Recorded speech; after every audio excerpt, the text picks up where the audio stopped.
नमस्कार रसिक श्रोते हो. माया स्वर्गंध या माझ्या यूट्यूब चॅनलवर मी माया कारगेवार आपणा सगळ्यांचं मनपूर्वक स्वागत करते. आपण गणेश पुराणातील काही कथा श्रवण करीत आहोत. आज मी पुढच्या कथेला प्रारंभ करीत आहे. वक्रतुंड महाकाय सूर्यकोटि समप्रभ निर्विघ्नं कुरु मे देव सर्वकार्येषु सर्वदा. श्री गणेशाय नमः. श्री सरस्वते नमः. श्री गुरुभ्यो नमः. श्री कुलदेवताय नमः. श्री रुक्मिणी पांडुरंगाभ्या नमः. तर श्रोते हो, आजची आपली कथा आहे गणेशाच्या बालपणातील लीला. ब्रह्मदेव व्यासांना हेरंबाच्या बाललीला वर्णन करून सांगत होते. ते म्हणाले, हे मुने, एके दिवशी हेरंबाने आपल्या सर्व सवंगड्यांना जवळ बोलवलं आणि म्हणाला, मित्रांनो, खेळ खेळून तुम्हाला भूक लागली असेल. तुम्ही माझ्याबरोबर चला. मी तुम्हाला एक गोड पक्वान्न खाऊ घालतो. ते ऐकून त्या बालचमूला आनंद झाला. त्यांना घेऊन बाल गणेश गुपचूप गौतमांच्या आश्रमापाशी आला.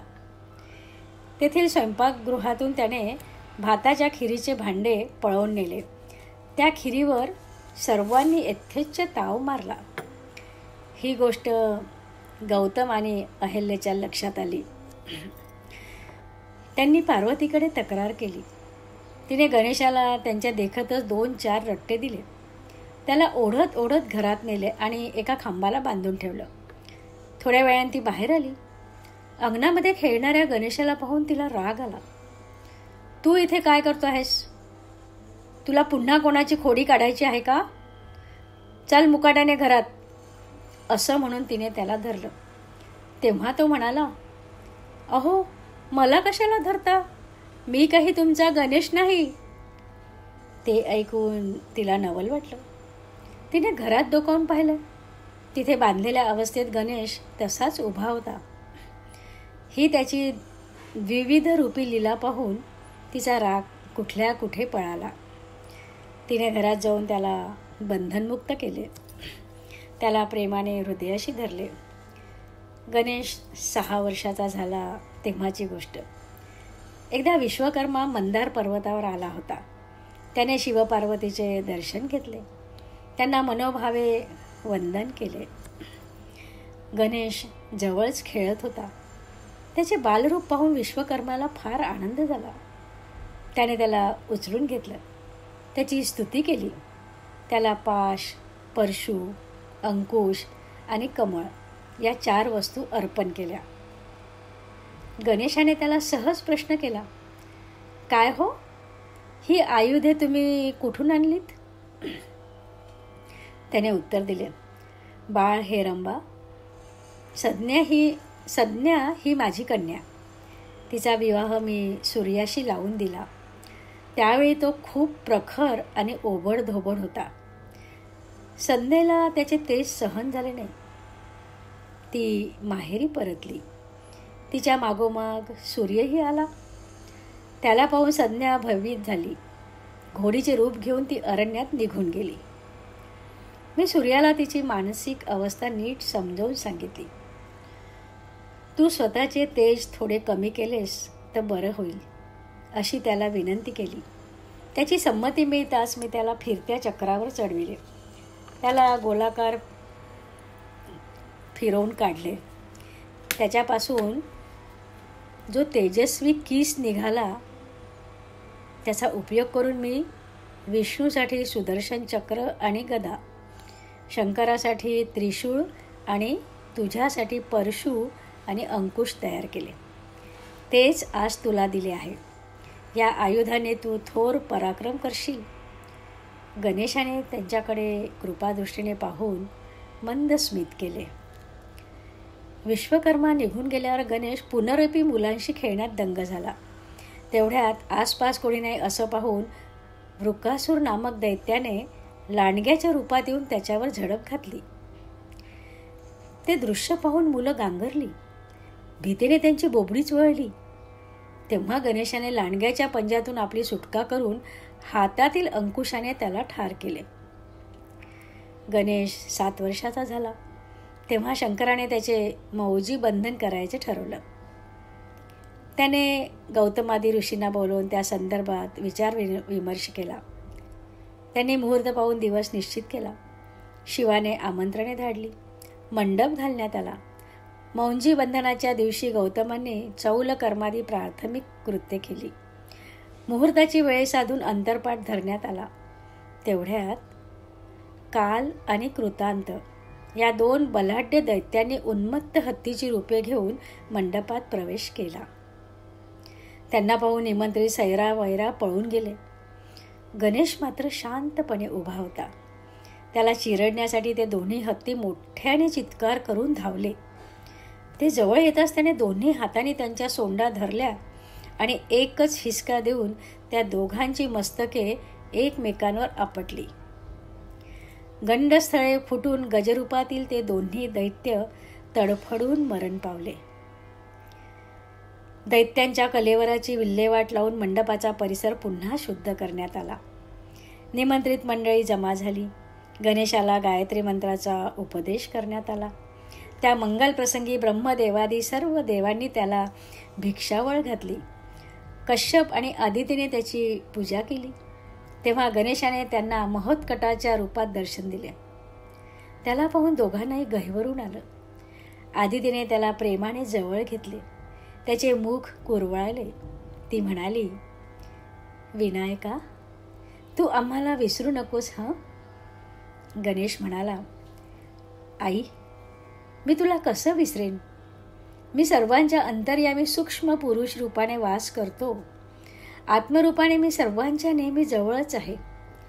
मी तुला पुन्हा भेटेन असं पूर्वी वचन दिले होते, हे तुला आठवते ना. तो माझा शब्द मी पूर्ण केला आहे. ते ऐकून आदितीच्या डोळ्यात आनंदाश्रू तरळले. ही कथा ऐकल्यावर व्यासांनी ब्रह्मदेवाला विचारलं, हे विधाता, गणेशाला मयुरेश्वर हे नाव कसं प्राप्त झालं. ब्रह्मदेव म्हणाला, कद्रू ही सर्पांची माता, विनता ही तिची सख्खी बहीण आणि सवत. त्या दोघींचे जराही पटत नसे. एके दिवशी विनितेने कद्रूचा अपमान केला. संतापलेल्या कद्रूने आपल्या शेष, वासुकी, तक्षक, अनंत आदी पुत्रांना तिचा सूड घेण्यास उद्युक्त केले. शेषाच्या सांगण्यावरून वासुकीने विनितेला बंदी करून आणले. तेव्हा भयभीत झालेल्या विनितेने आपल्या पुत्राचे म्हणजेच गरुडाचे स्मरण केले. तो संपाती आणि जटायू यांना घेऊन त्वरेने तेथे आला.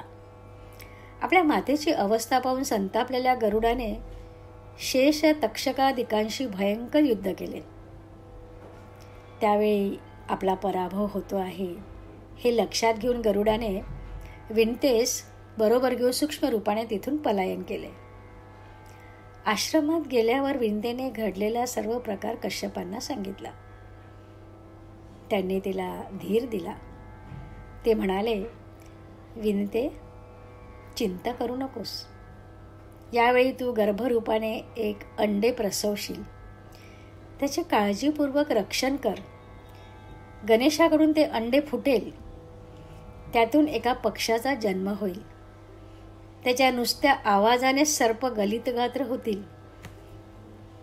तेव्हा कुठे विनतेचे अस्वस्थ मन शांत झाले. कालांतराने ती गर्भवती राहिली. तिने एक अंडे घातले. ते मृदू वस्त्रात गुंडाळून एका सुरक्षित ठिकाणी मातीत पुरून ठेवले. गणेशाची मुंज झाल्यावर तो वेद्याध्ययन करू लागला. त्याचे वेद पठण पाहून अन्य सवंगड्यांना आपणही त्याच्या समवेत वेद शिकावेत असं वाटू लागलं. त्यांनी आपली इच्छा त्याला बोलूनही दाखवली.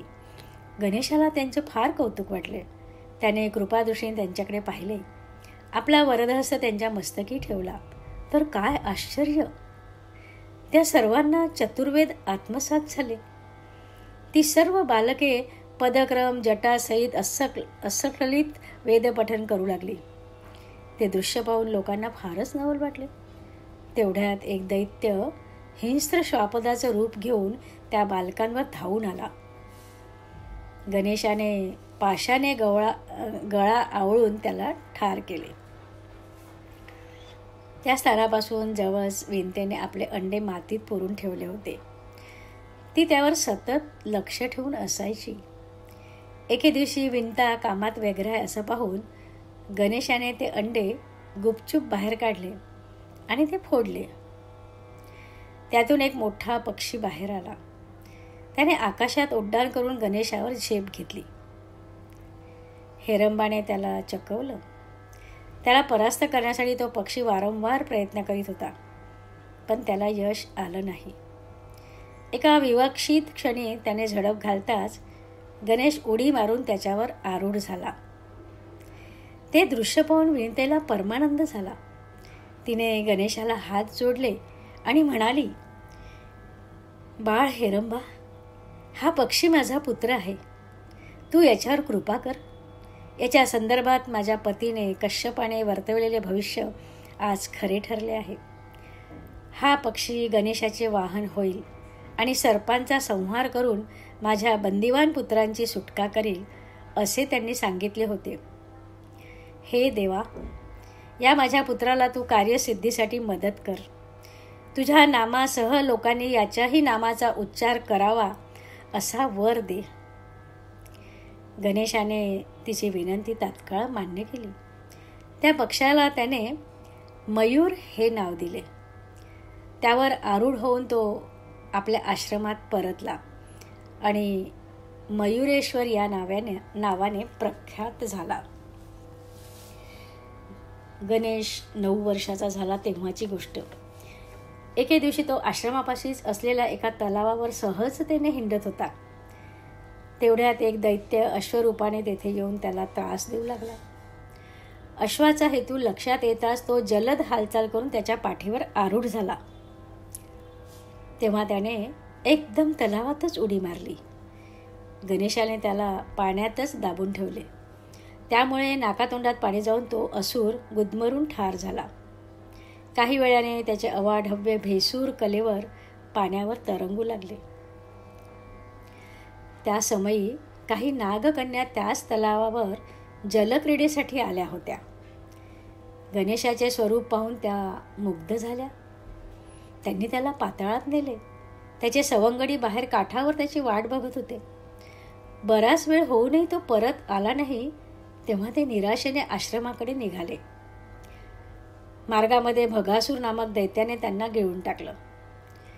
अंतर्यामी गणेशाने मित्रांवरचे संकट जाणलं.